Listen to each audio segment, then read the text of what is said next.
Novel मोहब्बत से खुदा तक का सफ़र, तहरीर महवी सिद्दीक, किस्त नंबर 6। अज़लान का लाल भभूका चेहरा देख ज़ैनी ने वहाँ से अंदर जाने में ही अपनी आफियत समझी। वो मैं अभी आई कहती वहाँ से उठकर रूम में चली गई। अज़लान ने बमुश्किल अपने तने असाब पर काबू पाया, फिर से आहद अंकल से हल्की फुल्की गपशप करने में महव हो गया। आहद साहब बहुत ही खुश अखलाक इंसान थे, इसलिए अज़लान इनकी कंपनी में ज़रा भी बोर ना हुआ। थोड़ी ही देर बाद अज़मत फूफो ने खाना लगने का बताया तो आहद अंकल अज़लान के साथ डाइनिंग रूम में आ गए, जहाँ ज़ैनी और अज़मत फूफो पहले से ही मौजूद इनके आने की मुंतज़िर थी। आज सुबह मामा की मेडिसिन देना भूल गई हूँ। या अल्लाह प्लीज़ मेरी मामा की तबीयत ठीक रखना। हिजाब ज़दा लड़की अचानक कुछ याद आने पर रोड के साइड पर चलते हुए सरगोशी नुमा अंदाज में बड़बड़ाने के साथ साथ अपने कदमों में भी तेज़ी ला रही थी।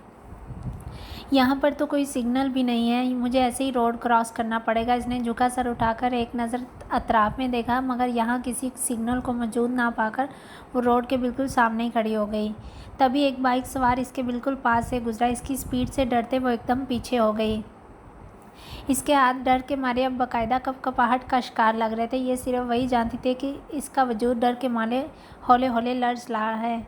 इसका पर्स इसके दाएं कंधे पर झूल रहा था। मुस्तरब अंदाज में वो हाथ में थमी नीली फाइल को कभी दाएं हाथ में पकड़ती तो कभी बाएं हाथ में पकड़ लेती। अजहद घबराहट का शिकार होने की वजह से वो अभी तक रोड क्रॉस कर ही नहीं पा रही थी। इसके हर एक अंदाज से अजब बेचैनी नुमायाँ हो रही थी। वक्त गुजरने के एहसास के तहत कुछ ही देर बाद इसने अपनी हिम्मत मुजतमा की और बिना आगे पीछे देखे रोड क्रॉस करने लगी। इसको यकीन था अगर कोई सामने चल रहा होगा तो हर कोई ब्रेक पर पाँव दबा देगा। जाहिर सी बात है, कोई अपने सर कत्ल थोड़ी ना लेगा। इसलिए वो तेज़ी से बिना देखे रोड क्रॉस करने लगी, ये जाने बिना कि जल्दबाजी में उठाया गया इसका ये कदम इसकी ज़िंदगी के लिए कितना ख़तरनाक साबित हो सकता है। तभी अचानक पास से गुजरती कार के तेज़ हॉर्न की आवाज़ पर वो धड़म से ज़मीन पर गिर गई। मगर सामने से तेज़ स्पीड में आते कार ड्राइवर ने यही समझा कि थोड़ा फासला ही बाकी रह गया, ये लड़की तब तक अबूर कर लेगी, इसलिए इसने भी स्पीड कम ना की। कार अभी थोड़ी दूर फासले पर थी कि वो हिजाब वाली लड़की बीच रोड पर डर के मारे नीचे बैठ चुकी थी। शायद जल्दबाजी में इससे उठा ही ना गया। अपनी मौत को करीब से देख लड़की अपने मुंह पर हाथ रखकर नीचे ही बैठ रही थी। तभी अचानक किसी की घसीली आवाज़ सुनते इसने अपना झुका सर एक झटके से ऊपर उठा लिया। अजीब लड़की है आप, अगर मरने का इतना ही शौक है तो किसी और की गाड़ी के आगे नीचे आकर मरती। पुलिस वाले की कार के नीचे आकर मरना ज़रूरी था क्या? मुकाबल सख्त तेवरों समेत इससे बाज़पुरस कर रहा था। आप भले ही ना मरती, मेरी तो नौकरी चली जानी थी। आपकी वजह से मेरे बच्चों ने तो भूखे पेट मर जाना था। ड्राइवर अजीब लड़ाका औरतों की तरह कमर पर हाथ रखे तेज़ोतुंद लहजे में बोल रहा था। वो अभी नीम लब वाह किए से कुछ कहने ही वाली थी कि तभी पुलिस वर्दी में मलबूस वही शख्स इसके सामने आन खड़ा हुआ जिस पर वो इस दिन रिश्वत लेने का इल्ज़ाम लगा रही थी। वो यकटुक निगाहों से इसे ही बगौर देख रहा था। वो इसकी आंखों में तेज़ी से आती नमी को भी फ़ौरन महसूस कर चुका था। हालांकि इस लड़की ने गैर महसूस अंदाज में इन्हें फ़ौरन अपने हाथ की पुष्ट से रगड़ कर साफ भी कर लिया था। तमीज़ से बात करो शफीक, क्या पता उनकी तबीयत ख़राब हो। एसपी उस्मान ने अपने ड्राइवर को उसकी बदतमीज़ी पर सख्ती से टोक दिया और फिर खुद नीचे झुककर इसके फाइल के कागज़ नीचे से उठाने लगा, जिसे वो लड़की बेचैनी में जल्दी जल्दी उठा रही थी। जब वो सारे कागज़ उठा चुकी तो नीचे गिरा पर्स उठाती वहाँ से जाने के लिए आगे बढ़ गई। कुछ ही फुट के फासले पर जाकर इसके बढ़ते कदमों को अचानक ब्रेक लग गया। I am sorry. फातिमा ने अपना रुख बाकायदा मोड़े जल्दी से माजरत की और फिर रोड क्रॉस करके अंदर को जाती गलियों में चली गई। उस्मान की निगाहों ने दूर तक इसका पीछा किया और फिर कुछ देर बाद वो वापस आकर कार में बैठ गया। अगर कोई मुसीबत में हो तो पहले उसकी हेल्प करनी चाहिए, मगर तुम तो सीधा उनके साथ बदतमीज़ी कर रहे थे। आइंदा ऐसा नहीं होना चाहिए शफीक। उस्मान ने अपने मखसूस नरम अंदाज में इसे रसान से समझाया। जी साहब जी, आइंदा आपको कभी कोई शिकायत नहीं मिलेगी। ड्राइवर ने फ़ौरन माजरत खाना अंदाज अपनाया। Okay good. उस्मान ने इसे फ़ौरन माफ़ कर दिया। उस्मान के इस रवैये को देखते ड्राइवर ने हल्के से मुस्कुराकर इस बात में सर हिला दिया और फिर कार बाकायदा ऑफिस की जानब मोड़ दी। वो हमेशा से ऐसा ही था, नरम दिल, नरम मिजाज और खुश अखलाक। जो कोई इससे एक बार मिलता इसका ताउम्र गर्विदा होकर रह जाता था। वो ड्राइवर भी इसके आला अखलाक का मुतअर्रिफ हो गया, वरना बाकी ऑफिसर लोग इसे हमेशा डांट डपट कर ही रखते थे। उस्मान आज फिर से इन आँखों का असीर होकर रह गया। जाने कैसा राज था इन आँखों में कि लाख बार चाहने के बावजूद भी वो इससे वो आंखें बुलाई नहीं जा रही थी। बार बार इसके ज़हन के पर्दे पर वो हिजाब वाली लड़की अपनी मासूम आंखों समेत आती और फिर अपनी झपट दिखलाकर फ़ौरन छुप जाती। यही सोचते सोचते कब इसका ऑफिस आ गया इसको पता ही न चला। बिलाखिर वो गहरा सांस भरते अपनी सोचों से सर झटकता ऑफिस में आकर दिल जमी से अपना काम करने लगा। पता नहीं ये सिलसिला कब तक चलेगा। प्रीशा दिल ही दिल में खुद से मुखातब थी। अभी कुछ देर पहले से शीजा भाभी ने आकर बताया कि कोई लड़के वाले इसे देखने आ रहे हैं। वो बाकायदा इसकी अलमारी से इसका फैंसी ब्राउन सूट निकालने के बाद इसके हाथ में थमाई से जल्द अज जल्द रेडी होने का हुक्म सादर करती वहाँ से जा चुकी थी। प्रीशा अब तैयार होकर कद्दावर आईने में अपना आप देख रही थी। नमी से भरपूर आंखों समेत वो अपना दुपट्टा सर पर अच्छे से ओढ़े अपने कमरे से बाहर निकल आई। अभी वो किचन में किसी काम के लिए जा ही रही थी कि इसे शीजा भाभी किसी से फ़ोन पर बात करती सुनाई दी। वो इन्हें नज़रअंदाज करती आगे बढ़ने ही लगी थी कि अचानक अपना नाम सुनकर इसके बढ़ते कदम एक पल के लिए रुक से गए। हाँ हाँ, तुम्हारी ही शादी होगी प्रीशा से। पता नहीं हाज़क तुम्हें इस लड़की में पता नहीं क्या नज़र आ रहा है। मुझे तो एक आंख नहीं भाती ये लड़की। शीजा भाभी अपने छोटे भाई से फ़ोन पर बात कर रही थी।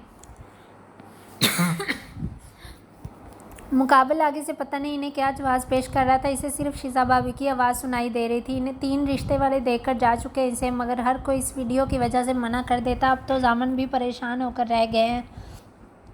तुम देखना एक दिन इतना मजबूर हो जाएंगे कि खुद ही तुमसे प्रीशा की शादी करने के लिए राज़ी हो जाएंगे। शीजा भाभी अब इसे पिछले 3 रिश्तों का हवाला देकर अपने अगले प्लान का बता रही थी। हाज़क का नाम अपने साथ सुनकर इसके कदम फ़ौरन ढीले पड़ गए। इसने अपने लिए कुछ अलग नहीं सोच रखा था, मगर हाज़क जैसा बदतहज़ीब लड़का इसके नसीब में ये सोचकर इसकी आंखों से आंसू जारी हो गए। अचानक इसे अपने ज़हन के पर्दे पर कुछ दिनों पहले कही गई भाभी की बातें बाज़गश्त बनकर सुनाई देने लगी। जामन लड़के वालों को हम भी पसंद है और हमारा घर भी, मगर जब प्रीशा सामने आई तो उन्होंने फ़ौरन इनकार कर दिया। वो सादा सी बात को बढ़ा चढ़ाकर जामन भाई को बता रही थी। उन्होंने कहा, हम नहीं करते ऐसी लड़की से शादी जो लोगों के टीवी पर खबर बनकर चलती हो। ये सुनकर जामन भाई भी अजहद परेशान हो गए थे और बिना कुछ कहे अपने कमरे की जानब चल दिए। क्या आज भी वही सब होगा? क्या आज फिर से वही जिल्लत इसके मुकद्दर का हिस्सा ठहरेगी? इन सवालात के बारे में सोचकर ही इसकी जान अभी से निकल रही थी। बादल नहास्ता प्रीशा अब किचन में आकर चाय देखने लगी, जिसे वो तैयार होने से पहले चूल्हे पर रख गई थी। कहीं इन सब चीज़ों से तंग आकर इसकी शादी हाज़क से कर दी गई तो इसकी ज़िंदगी कैसी होगी? सारी चाय चूल्हे पर गिर चुकी है। पता नहीं तुम्हारा ध्यान कहाँ रहता है प्रीशा? न जाने वो कब तक यही सब कुछ सोचती रहती कि अचानक इसे अपनी समातों में शीजा भाभी की तलख आवाज़ सुनाई दी। सॉरी भाभी, प्रीशा ने नादम लहजे में इनसे माजरत की और फिर दोबारा से चूल्हा साफ़ करने लगी। इसकी सोचों में बार बार वलीद और जैनी का अक्सी लहरा रहा था। वो दोनों इसके लिए कितना फ़िक्रमंद होते थे, मगर अब वो ये सब सिर्फ सोचने पर ही इक्तफ़ा कर सकी थी। आहद, आज मैंने सारे खाने अजलान बेटे की पसंद के बनाए हैं। अजमत फूफो ने नित नए पकवानों से सजे डाइनिंग टेबल को देखते फ़ख्रिया लहजे में बताया। इन्हें कुकिंग का बहुत शौक़ था, इसलिए हमेशा कुछ ना कुछ नया ट्राई करती रहती थी। हालांकि आहद साहब और वलीद इन्हें आराम करने का कहते रहते, मगर फिर भी वो एक टाइम का खाना इन्हें अपने हाथ से ही बनाकर खिलाती थी। इनके हाथ में जायका भी बहुत था। आंटी, आपको मेरी पसंद कैसे पता? आपको किसने बताया कि मुझे ये सब चीज़ें पसंद है? अजलान तो एक पल के लिए हैरान रह गया, क्योंकि वाकई हर एक चीज़ इसकी पसंद को मद्देनज़र रखते ही बनाई गई थी। इसलिए वो धीमे से मुस्कुराते इन्हें पूछे बिना रह न सका। जैनी ने बताया था मुझे। अजमत बेगम ने जैनी की तरफ बाकायदा हाथ से इशारा भी किया। मैंने कभी इन्हें अपनी पसंद और नापसंद का बताया, जो इन्होंने आगे भी फॉरवर्ड कर दिया है। अजलान अभी से ही बगौर देख रहा था। अजमत बेगम अजलान को चीज़ें पास कर रही थी और आहद अंकल जैनी को पास कर रहे थे। खाने की प्लेट्स को तरतीब देने के बाद अब वो सब मिलकर खाना खा रहे थे। बेटा, तुमने बड़ी जल्दी जान ली अजलान की पसंद और नापसंद। हमें तो इतना टाइम लगा था एक दूसरे की पसंद और नापसंद जानने में। आहद अंकल ने मजाक के अंदाज में जैनी को मुखातब किया। इनके छेड़ने के अंदाज में जैनी बुरी तरह गड़बड़ा कर रह गई।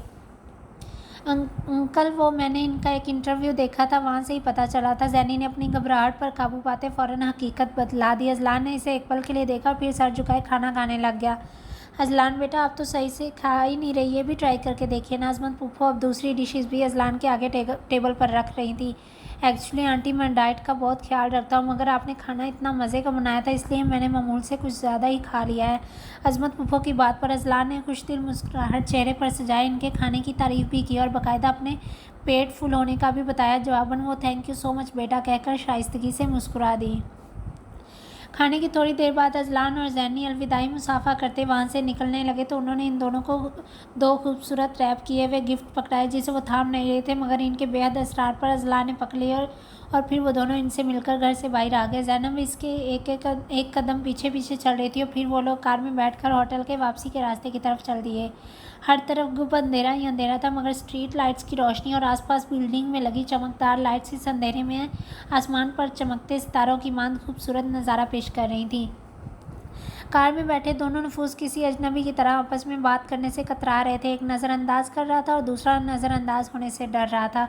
जैनी तो अपनी तवज्जो बटाने की खातर बाहर के नज़ारों में कहीं खोकर रह गई। अजलान इसे एक नज़र देख अपनी तवज्जो ड्राइविंग पर मरकूज़ कर चुका था, क्योंकि इसे फ्रंट सीट पर विराजमान इस लड़की में कोई ख़ास दिलचस्पी नहीं थी, जो कहने को तो इसकी बीवी बन चुकी थी।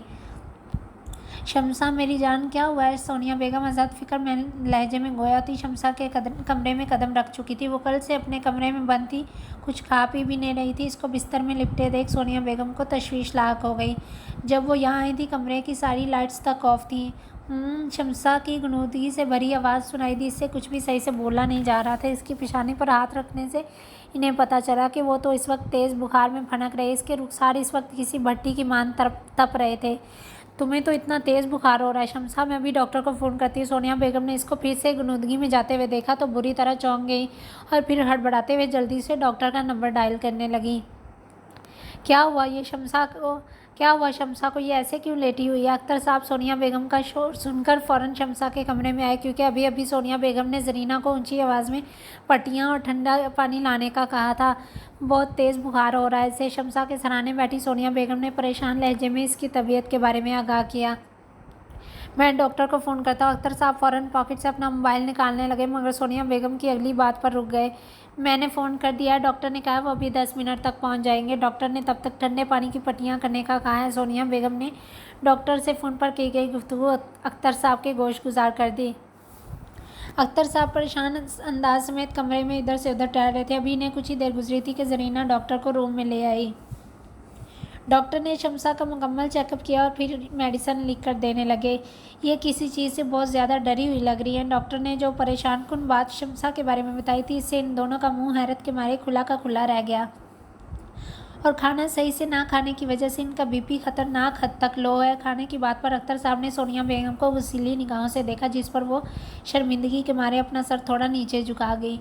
शमसा कल दोपहर से ही बहुत घबराई हुई घर आई थी, मगर सोनिया बेगम को लगा अभी थोड़ी देर तक ठीक हो जाएगी, इसलिए वो अपने दोस्तों के साथ किटी पार्टी में चली गई और रात को बहुत लेट वापस घर आई थी। रात के वक्त इन्हें लगा शमसा तो अब सो गई होगी, इसलिए वो इसको बिना देखे ही अपने ऊपर अपने कमरे में सोने चली गई। सुबह नाश्ते की मेज़ पर भी शमसा मौजूद नहीं थी, मगर इन्हें लगा वो इस वक्त सो रही है, इसलिए उन्होंने ज़्यादा तवज्जो ही ना दी। लेकिन जब दोपहर का खाना खाने का भी टाइम हो गया, तब सोनिया बेगम को इसकी फ़िक्र लाक हुई और तभी वो आकर शमसा को कमरे में चेक करने लगी। इस वक्त इन्हें अपनी लापरवाही का शिद्दत से अंदाज़ा हो रहा था। अगर मेरी लापरवाही की वजह से शमसा को कुछ हो जाता तो सोनिया बेगम इससे आगे का तो कुछ सोच ही नहीं पा रही थी। डॉक्टर ने शमसा को इंजेक्शन दिए थे और फिर कुछ ज़रूरी हदायत देने के बाद वहाँ से चले गए। सोनिया बेगम ने जरीना को डॉक्टर की बताई हुई हदायत के मुताबिक शमसा के लिए कुछ बनाने का कहा और खुद शमसा के पास आकर बैठ गई। वो इस वक्त इंजेक्शन के ज़ेरे असर गुनूदगी में सो रही थी। शमसा बार बार नींद में भी डरकर अपनी आंखें खोल रही थी, मगर फिर मेडिसिन के ज़ेरे असर ज़्यादा देर होश में ना रह पाती। अख्तर साहब का दिल अपनी बेटी की इस हालत पर कट कर रह गया था। जावी कहाँ है इस वक्त? इसे कुछ होश है घर का? अख्तर साहब ने गुस्सीले लहजे में सोनिया बेगम से बात पुरस की। जवाबन वो कुछ भी ना कह सकी, क्योंकि वो खुद भी नहीं जानती थी कि वो कब घर आता और कब चला जाता। किसी को इसकी रूटीन का कुछ अंदाज़ा नहीं था।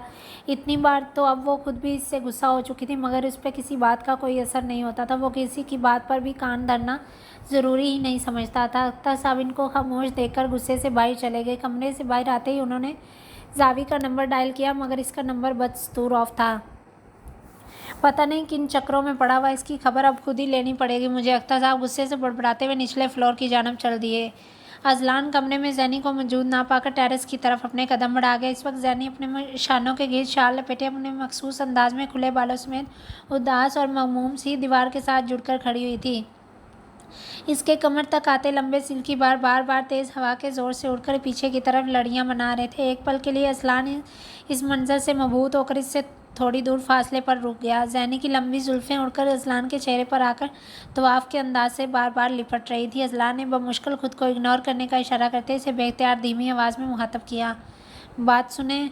अजलान ने अपने हाथ पैंट की पॉकेट में डाले इसकी तरफ रुख किए बिना ही इसे आवाज़ दी थी। इसकी निगाहें अब टेरेस से पार नज़र आते खूबसूरत मंजर पर गड़ी हुई थीं। जी। अजलान की तेज़ मगर धीमी आवाज़ पर जैनी हड़बड़ाहट के आलम में फ़ौरन पीछे हटी। खुद के इतने करीब अजलान को खड़ा देखकर जैनी की सांसें बेख्तियार मुंतशिर होकर रह गईं। जल्दी से रेडी हो जाएं, हम अभी शॉपिंग पर जा रहे हैं। अजलान बेतासुर अंदाज में कहते वहाँ रुक ना पाया क्योंकि ये सब इसके खुद के लिए भी गैर मुतवक्का था। अजलान ने कल जैनी को अजमत पुप्पो से वीडियो कॉल पर बात करते सुन लिया था। बात के दौरान अचानक अजमत पुप्पो ने इसे कहीं घूमने जाने का कहा तो जैनी फ़ौरन ही अपने जज्बात छुपाती इनको झूठियाँ तसल्लियाँ देने लगी। पुप्पो मेरा दिल ही नहीं मान रहा कहीं भी घूमने जाने का, बस इसीलिए नहीं जा रहे। ये अल्फाज अजलान ने खुद अपने कानों से सुने थे जब अजमत पुप्पो ने कमरे से टेरेस और टेरेस से कमरे तक का जिक्र करके इसकी तबीयत ख़राब होने का खदशा जाहिर किया। तभी बेख्तियार अजलान की तवज्जो भी इसी जानब मबजूल हुई थी क्योंकि इसने खुद भी महसूस किया था कि जैनी कहीं भी आती जाती नहीं है, बस चुपचाप कमरे से टेरेस और टेरेस से कमरे तक खुद को महदूद किए हुए थी। इसलिए आज अजलान ने बिना सोचे समझे इसे शॉपिंग पर ले जाने की ऑफ़र कर दी। इसको ऑफ़र करके वो बिना इसका कोई भी जवाब जाने कमरे में आकर खुद रेडी होने लगा। जैनी धीमी चाल चलती हुई कमरे में आई तो इसका अजलान को मना करने का इरादा था क्योंकि इसका बिल्कुल भी कहीं भी आने जाने का मूड नहीं बन रहा था। वो टहलने के अंदाज में कमरे में चलने लगी। तभी अजलान शावर लेकर वॉशरूम से अपने गीले बालों पर टॉवल फेरते हुए बाहर आया तो जैनी इसको कंफ्यूज निगाहों से देखती फ़ौरन अपने हाथों को मसलने लगी। अभी तक रेडी नहीं हुई आप? अजलान टॉवल को स्टैंड पर रखते इसके अक्स को आईने में देखते हुए खुश्क लहजे में पूछने लगा। इसके हाथ मुस्तैदी से ब्रश को बालों में फेरकर इसको खूबसूरत हेयर स्टाइल की लुक दे रहे थे। मुझे नहीं जाना शॉपिंग पर। जैनी इसको इसका यूं सख्त निगाहों से देखना फिर से इसकी आंखों में नमी लाने का मौजू बनता दिखाई दिया था। मैंने आपसे आपका फ़ैसला नहीं पूछा, इसलिए चुपचाप 5 मिनट के अंदर अंदर रेडी होकर बाहर आ जाए। मैं वेट कर रहा हूँ और याद रखें मुझे ज़्यादा देर तक वेट करना बिल्कुल पसंद नहीं, सो जल्दी जल्दी अपना काम मुकम्मल करें। अजलान अब अपनी रिस्ट वॉच कलाई में पहने मखसूस क्लोन उठाकर खुद पर स्प्रे करने लगा था। जैनी इसके हुक्मिया अंदाज पर अपनी भीगी आंखों समेत आहिस्तगी से नफ़ी में सर झटकती ड्रेसिंग रूम में चली गई। अजलान अपनी बाकी मांदा तैयारी मुकम्मल करके वॉलेट लिए बाई लॉन्ज में आकर टीवी ऑन करके बैठ गया। निगाहें बार बार रिस्ट वॉच से होती हुई कमरे के दरवाजे तक जा रही थी जहाँ जैनी महदूद टाइम को देखते हुए जल्दी जल्दी में रेडी हो रही थी। इसी हड़बड़ाहट के चक्कर में बार बार इसके हाथों से कई चीज़ें गिरकर नीचे फर्श पर बिखर रही थीं। उफ़, क्या मुसीबत है यार। जैनी गुस्से से बड़बड़ाती हुई कमरे से बाहर निकल आई और फिर अपने पर्स में अपना मोबाइल और कुछ ATM कार्ड रखते हुए बाहर आ गई। अजलान इसकी बड़बड़ाहट सुनते टीवी टर्न ऑफ करता सोफे से उठ बैठा। बेख्तियार इसकी निगाह सोफे के बिल्कुल पास खड़ी जैनी पर गई जो इस वक्त रेड कलर की शर्ट के साथ ब्लैक जीन्स से तन किए नज़र लग जाने की हद तक हसीन लग रही थी। इसके ऊपर ब्लैक ओवरकोट सर्दी से खुद को बचाने के लिए पहन रखा था। अजलान इसको पहली बार इस वेस्टर्न रूप में देख एकदम हैरत ज़दा रह गया था, मगर फिर चंद ही लम्हे बाद वो खुद के तासरात पर जल्दी से काबू पाते अपने कदम दाखिली दरवाजे की तरफ बढ़ा गया। जैनी भी लाउंज में लगे आईने में एक नज़र खुद को देखती तेज़ तेज़ कदमों से चलते बाहर आ गई। इसका चेहरा इस वक्त सादगी से तैयार होने के बावजूद हद दर्जा खूबसूरत और पुरकशिश लग रहा था। इसकी लंबी पलकें इसकी आंखों पर झालर बनाए इन्हें मज़ीद बड़ा कर रही थी। मेकअप के नाम पर सिर्फ होंठों पर पिंक लिपस्टिक लगाई हुई थी जो इसके अनाबी गुलाब पंखड़ियों जैसे होंठों पर बहुत ज़्यादा जच रही थी। फिर वो दोनों आगे पीछे चलते हुए ज्यूरिच रेस्टोरेंट से बाहर पार्किंग लॉट में आ गए। जैनी इसकी तेज़ चाल का बमुश्किल भागते हुए साथ दे रही थी। इसी चक्कर में इसका तनफ़ुस काफ़ी हद तक फूल चुका था। पार्किंग में आते ही ठंडी हवा के थपेड़ों ने इनका इस्तकबाल किया। जैनी अपने उड़ते बालों को कान के पीछे अड़सती खुद ही फ्रंट डोर खोलती अगली सीट पर बैठ गई क्योंकि इसे अजलान से बिल्कुल उम्मीद नहीं थी कि वो इसके लिए फ़्रंट डोर खोलेगा। हालांकि अजलान की इसकी तवक्का के बरक्स आज इसके लिए फ़्रंट डोर खोलने ही वाला था कि इसको खुद ही बैठते देख अपने कंधे उचकाते हुए नफ़ी में सर झटक खुद ड्राइविंग सीट पर विराजमान कार ड्राइव करने लगा। तकरीबन 45 मिनट की रैश ड्राइविंग के बाद वो दोनों स्विट्ज़रलैंड के एक खूबसूरत वसीअ और रिच शॉपिंग मॉल की बिल्डिंग के सामने आकर रुके। जैनी शॉपिंग मॉल में 1-2 दफ़ा पहले भी वलीद के साथ आ चुकी थी, इसके लिए ये सब नया नहीं था। वो खाली खाली निगाहों से शॉपिंग मॉल को देखती हुई बिना कुछ कहे अजलान के पीछे पीछे चलने लगी। जो शॉपिंग करनी है कर ले। अजलान इसे एक जगह रुके देखकर नॉर्मल लहजे में कहता हुआ आगे बढ़कर सारी फैमिली के लिए कुछ ना कुछ शॉपिंग करने में मसरूफ़ हो गया। जैनी इसको एक शॉप से निकलते दूसरी शॉप में जाते हुए देख रही थी। इसके हाथ में अब कुछ शॉपिंग बैग भी थे जिन्हें वो अपने लिए ख़रीद चुका था। जैनी को शॉपिंग से कोई ख़ास दिलचस्पी ना थी, इसलिए वो बिना सोचे समझे शॉपिंग मॉल से चलती हुई बाहर आ गई। इधर उधर देखते इसकी निगाह सामने से नज़र आती एक शॉप पर गई जहाँ इसके मतलब की चीज़ें पड़ी हुई थी, इसलिए वो धीमी चाल चलते हुए रोड क्रॉस करके इस शॉप की तरफ जाने लगी थी कि तभी 4 उबाश लड़कों पर मुश्तमिल एक गैंग इसके सामने रुक कर इसको खबासत भरी निगाहों से तकते हुए इसके अतराफ़ में गोल गोल घूमने लगा। इन लड़कों के मुंह से इस वक्त हंसी के फुहारे फूटते देख जैनी तेज़ी से भागकर पार्किंग में रुकी हुई कारों का सहारा लेती शॉपिंग मॉल से दूर भागने लगी। इसे इन लड़कों की नज़रें अपने वजूद के आर पार जाती महसूस हो रही थी। Guys look at this girl, she will be my girlfriend, okay. लड़के आपस में बातें करते इसके पीछे पीछे भागने लगे थे। जैनी परेशानी से अपनी परेशानी मसलती एक कार के पीछे रुककर इनको दूर से अपनी तरफ आता हुआ देखने लगी। आंखें डर के मारे अपना हुजम मजीद फैला गई थी। घबराहट के मारे पूरा वजूद लर्जा तारी करते हुए बाकायदा कांपने लग गया। है शी जैनी इनको बेध्यानी में खुद से आगे बढ़ते देख जल्दी से भागते वापस शॉपिंग मॉल की तरफ आने लगी। तभी इस गैंग में मौजूद एक लड़के की निगाह इस पर पड़ गई। इसने दूर से हाथ उठाकर इसकी तरफ इशारा करते हुए खुद भी इसके पीछे दौड़ लगा दी। जैनी इनकी तेज़ आवाज़ सुनकर बार बार पीछे मुड़कर देते घबराए अंदाज में आगे बढ़ रही थी कि अचानक इसका सर किसी भारी वजूद के सीने से टकराकर बुरी तरह चकरा गया। इससे पहले कि वो नीचे गिरती मुकाबल इसे अपने मजबूत बाजुओं की गिरफ्त से थामकर नीचे गिरने से बचा गया। आह उफ! जैनी अपना सर मसलते हुए मुकाबल का चेहरा देखने लगी, मगर सामने खड़े वजूद की आंखों में बला की सख्ती देखकर इसकी आंखें हैरत के मारे फटी रह गईं। जबकि इसको एक नज़र देखते ही जैनब की आंखों के पोटे नमकीन पानियों से फ़ौरन भर गए।